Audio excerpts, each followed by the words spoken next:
how does a business kind of encapsulate all the little, all the elements, all the platforms? So you talk about decarbonization, green, you talk about electric transportation, you talk about plant efficiency, and even plant food. Yeah. I'm a food company, say, and I'm doing stuff that's non-plant, and I realize there's all these things that have tick boxes next to them. What would you say to somebody from your learning? What avenues, what baby steps should they be taking? Yeah. I think a couple of things. It's a really interesting question. It's exactly the right question for a CEO to think about, our leadership team. So I would say there are a couple of things. One, I mean, we've had the surge of interest in dollars flowing into ESG, which is, I think, very positive.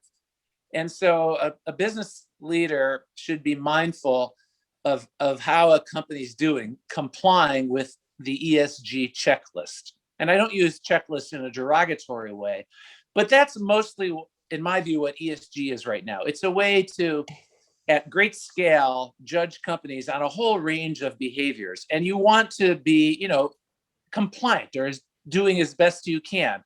And, most companies, I think, will find they're good in some spots and have room for improvement in others. Fine. Then just come up with a program for improvement. But that kind of compliance, that's not the pathway to excellence or making a really powerful, positive contribution. That requires more work. That requires thinking hard about your company, your assets, and your resources, where your comparative advantages, where your material, what's material. So how can you do something that's really important and positive for the environment that goes beyond ESG? And there's so many examples, like Walmart, famous for its brilliant supply chain management, right? They said, okay, since we're so good at supply chain management, they really are, we propose to take a gigaton of carbon emissions out of our supply chain. And they do that in part by really leaning hard on their suppliers, because let's face it, that's what Walmart is famous for and good for. I think that makes a lot of sense. At the other end of the spectrum, you have a company like Intuit, which is basically a software company, right? A great one. So they said recently, hey, we should be net zero. And then somebody else, I'm not an insider here, so this is just my understanding, but I think this is about right. And I admire what they've done. I think somebody else at Intuit said, look, we're a software company. Our carbon footprint's small. It's easy for us to be net zero. We should do something more important, but it should be something that makes business sense. So then this is really cool, I think. They announced this thing 50 by 30. And so what they mean by that is they take the Intuit carbon footprint, before they announce this, they multiply that by 50. So that's the amount of carbon reduction they want to achieve by 2030. And the way they do that is they work with their customers, who are often medium-sized and smaller companies for whom these fancy climate strategies are difficult.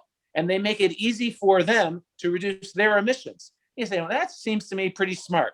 It's a really positive thing for the environment, and it probably is also really positive for their business. So it will grow and grow. So there's no glib answer, but this is what business leaders are paid to do.